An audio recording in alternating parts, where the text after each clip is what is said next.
ये देखो प्यारे बच्चों, ये है नन्ही मुनिया। ये भी आपकी तरह छोटी सी है और इसके मन में भी आपकी तरह ढेरों सवाल आते हैं। और ये पता है इसको क्या पसंद है? इसको उगता हुआ सूरज बहुत अच्छा लगता है।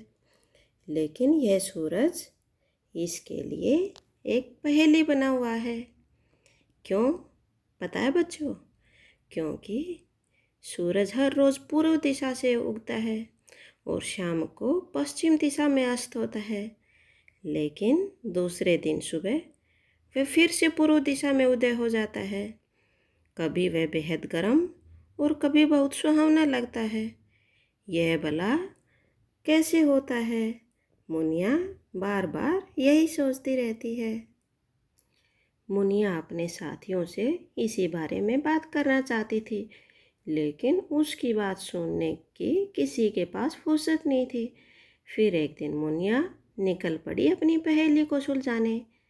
वह इसका जवाब जानने के लिए निकल पड़ी।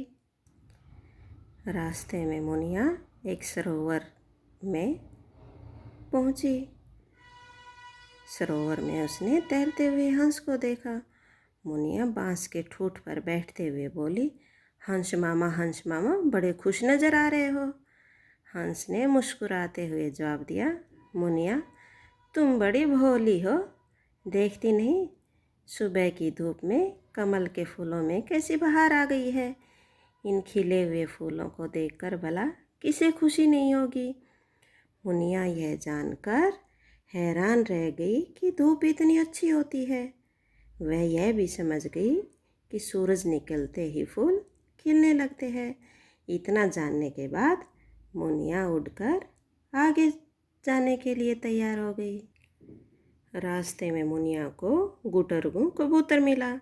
मुनिया ने गटुरगू से भी यही सवाल पूछा। कबूतर ने बड़े सहज भाव से कहा, मुनिया तुम तो जानती हो कि मेरा घर स्कूल में है और एक दिन मैंने मास्टर जी को बच्चों को कुछ बताते हुए सुना था। मास्टर जी एक गोले को घुमा घुमा कर बता रहे थे कि हमारी पृथ्वी भी गोले की तरह है। वह भी एक दिशा से दूसरी दिशा में अपनी दूरी पर लट्टू की तरह घूमती रहती है। इसलिए सूरज की तरफ वाले हिस्से में प्रकाश यानी दिन होता है और दूसरी तरफ अंधेरा यानी रात। इसी तरह दिन और रात बनते हैं। इसलिए जब भारत में दिन होता है तो पृथ्वी की दूसरी ओर अमेरिका में रात होती है। ये तो तुमने सुना ही होगा। इतना जानकर मुनिया आगे बढ़ गई और रास्ते में उसे मिली कजरी गाय। मुनिया ने गाय के सामने अपना सवाल दोहराया। गाय कुछ सोच में पड़ गई। कुछ देर बाद कजरी गाय से बोली, मुनिया मैं तेरे सवाल का जवाब दे सकती हूँ। एक दिन मेरे मालिक बच्चों को कुछ बता रहे थे। मुझे पूरी बातें तो याद नहीं, लेकिन कुछ कुछ मौसम के बारे में मेरी समझ में आ गया था। कजरी याद करते हुए बोली, मेरे मालिक बच्चों को बता रहे थे कि हमारी पृथ्वी अपनी दूरी पर घूमती हुई सूरज के भी चक्कर लगाती है। पृथ्वी का वह हिस्सा जहाँ सूरज की किरणें सीधी पड़ती हैं वह गर्म होता है, लेकिन पृथ्वी का दूसरा हिस्सा जहाँ पर सूरज की किरणें टेढ़ी पड़ती हैं वहाँ मौसम ठंडा होता है। क्या इसका हमारे ऊपर भी असर होता है? मुनिया ने मासूमियत से पूछा। कजरी ने कहा, हाँ, तभी तो अलग अलग मौसम होते हैं। गर्मी के मौसम में बहुत गर्मी होती है, दोपहर को तो बाहर निकलना भी मुश्किल हो जाता है। सूरज की चमक आँखों को चकाचौंध कर देती है। हर कोई छाया की तलाश में रहता है। तुमने गर्मी से बचने के लिए भैंसों को तालाबों के किनारे तो बैठा देखा ही होगा। फिर आती है बरसात, काले काले बादल और रिमझिम बारिश, और शुरू हो जाता है बादलों के साथ सूरज का लुका छिपी का खेल। मेंढकों के टर्टर, झिंगरों के गीत, सूखे मैदान घास से भर जाते हैं और बच्चों को तो बारिश में खेलना और भीगना बहुत अच्छा लगता है। धीरे धीरे ठंड बढ़ने लगती है और सर्दी का मौसम आ जाता है।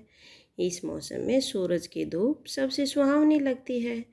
लोग ऊनी कपड़े पहनते हैं, धूप सेकते हैं, गरम गरम चाय कॉफ़ी पीना पसंद करते हैं। और इसके बाद कुछ माह ठंड के सिकुड़े पत्ते पेड़ों से झड़ने लगते हैं। जगह जगह बिना पत्तों के पेड़ नज़र आते हैं। धरती की मिट्टी के रंग में जैसे पीलापन आ जाता है और इस प्रकार शुरू हो जाता है पतझड़ का मौसम। इस मौसम में पतंगबाजी भी खूब की जाती है।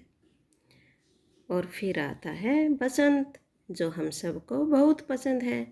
न ज़्यादा गर्म न ज़्यादा ठंडा, डालियों पर नन्हे नन्हे नए पत्ते निकलने लगते हैं। बगीचों में फूलों की बहार आ जाती है। हमें तरह तरह के पक्षी, रंग बिरंगी तितलियाँ और कीड़े मकोड़े देखने को मिलते हैं। बढ़िया है ना। इतना कहकर कजरी चुप हो गई। मुनिया को अब सूरज का रहस्य समझ में आने लगा था। सूरज भी कैसे कैसे खेल दिखाता है, वह मन ही मन सोच रही थी। थकी हारी मुनिया घर चलने के लिए वापस मुड़ने लगी तो रास्ते में वह एक खंडहर की दीवार पर बैठकर देखने लगी। दीवार के जिस ओर धूप आती थी उस तरफ बहुत ही सुंदर पेड़ थे और फूल खिले हुए थे, और जहाँ पर धूप नहीं आती थी वहाँ पर सारे पौधे कमज़ोर और सूखे हुए दिखाई दे रहे थे। फिर मुनिया को एक उल्लू बैठा दिखाई दिया। वह पेड़ की कोठरी में बैठा था। मुनिया ने उसे भी यही प्रश्न किया। उल्लू ने बड़े बेबन से कहा, मुनिया, मुझे तो यह सूरज फूटी आग नहीं छुआता, इसलिए जब तक सूरज आकाश में रहता है मैं तो यही आराम करना पसंद करता हूँ। मुझे तो रात ही अच्छी लगती है। अब शाम होने वाली थी। सभी पक्षी अपने अपने बसेरों की ओर लौटने लगे और मुनिया भी वापस अपने घर आने के लिए बड़ी आतुर हो रही थी। और फिर उसने सूरज की तरफ देखा। ढलते हुए सूरज को देखकर मुनिया को लगा कि वह भी उसकी तरफ देखकर मुस्कुरा रहा है। और मुनिया वापस लौट आई अपने दोस्तों के साथ। उसने यह कहानी अपने सभी दोस्तों के सुनाई। सभी दोस्त मुनिया का ज्ञान जानकर बड़े खुश हुए और उन्हें बहुत अच्छा लगा।